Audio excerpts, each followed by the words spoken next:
A meeting of the Defense Contact Group at the Ramstein Air Base began in Germany. During his remarks, Lloyd said that NATO has provided $55 billion in military assistance to Ukraine since the beginning of Russia's full-scale invasion.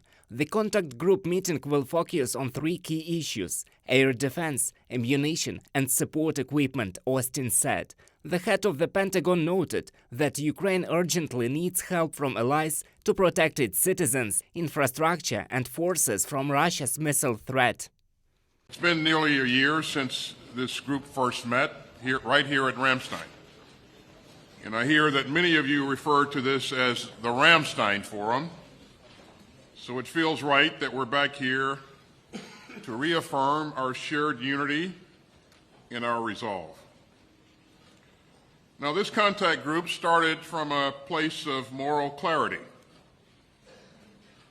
We see Putin's war for what it is, and that is an unprovoked and indefensible war of aggression against a peaceful, sovereign, and democratic neighbor. Ukraine has been fighting bravely to defend its people, its sovereignty, and its freedom. And countries from around the world have condemned Russia's atrocities and aggression and stood up for an open world of rules and rights. And ladies and gentlemen, more than a year later, Ukraine is still standing strong. And our support has not wavered. And I'm proud of the progress that we have made together. In total, the members of this contact group have provided more than $55 billion in security assistance for Ukraine. That's a tenfold increase since we first met. Just in the past few months, we provided the equipment and training to support an additional 9 armored brigades for Ukraine, and that has already strengthened Ukraine's position on the battlefield. A European consortium is donating Leopard tanks, and countries continue to coordinate through the contact group on providing ammunition and maintenance for those tanks. And so this contact group also provided key air defense systems to protect Ukraine's skies and citizens and critical infrastructure. That includes Patriot systems from the United States and Germany and the Netherlands, SAMP-T from Italy and France, and NASAMS from Canada and Norway. We've also improved training and sustainment and the power of our industrial bases. And throughout, we've demonstrated our unity and determination. Our common efforts have made a huge difference to Ukraine's defenders on the battlefield, and they underscore just how badly the Kremlin miscalculated.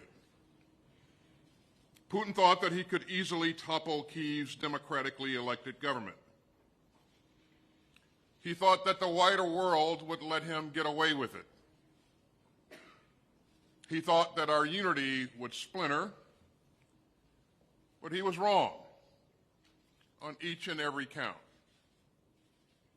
And as we come together again at Ramstein, the world hears our voices loud and clear. The world sees what we've achieved together. The Ukrainian military stands tall with capability and courage. After more than a year of Russian aggression and deceit, this contact group is as united as ever and more global than ever.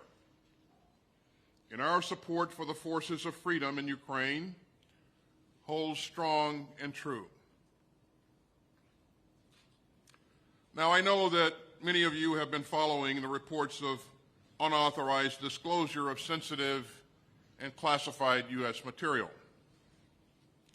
I take this issue very seriously, and we will continue to work closely and respectfully with our deeply valued allies and partners.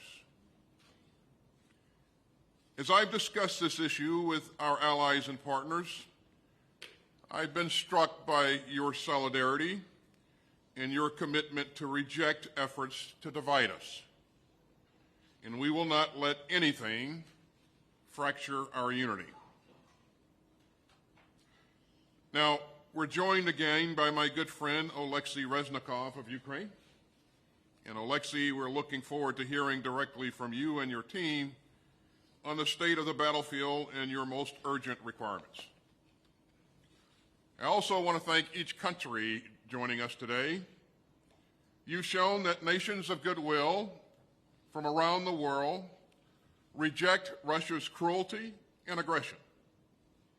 And many of you have dug deep in your own stocks to provide assistance to Ukraine. And some of our allies, like Estonia and Latvia, have donated more than 1% of their GDP to Ukraine's cause. The European Union recently announced an important initiative to ramp up the industrial production of ammunition. And through the work of our national armaments directors, many more countries are also boosting their production of the ammunition that Ukraine so urgently needs. Now, earlier this week, the United States announced our 36th presidential drawdown of security assistance for Ukraine, valued at $325 million. And so we've now provided more than $35 billion in security assistance to Ukraine since Russia's full-scale invasion began. And in this last package, we've included more ammunition for HIMARS, additional 155 millimeter and 105 millimeter artillery rounds, and important anti-armor capabilities. And every step of the way, we remain focused on ensuring the accountability of our assistance along with our Ukrainian partners. Now, at today's contact group meeting, we'll focus on three key issues: air defense, ammunition, and enablers. And Ukraine urgently needs our help to shield its citizens and infrastructure and forces from Russia's missile threat. I also look forward to getting an update from General Aguto, our commander of the Security Assistance Group Ukraine, on our work to build Ukraine's armored combat power. We'll also hear an update on our progress toward maintaining Ukraine's equipment for the long term. So we all know what's at stake. And for more than a year, Ukraine's forces have defended their country and their fellow citizens. But they've also defended the basic principle that autocrats don't just get to assault their smaller neighbors. And the value and skill of Ukraine's troops have inspired the world. From the Battle of Kyiv to the liberation of Kherson, Ukraine has shown again and again the power of a free people fighting to defend their rights. And Ukraine will continue to fight just as bravely going forward. And all of us have come together to stand up for Ukraine and for a world based on rules and rights. We reject Putin's grim vision of a world where tyrants get to assault their peaceful neighbors and try to impose self-declared spheres of influence at gunpoint. Ladies and gentlemen, this contact group is still guided by moral clarity. Together, we will make sure that Ukraine has what it needs to live in freedom. Together, we will defend the rules-based international order that keeps us all secure. And together, we will support Ukraine for as long as it takes.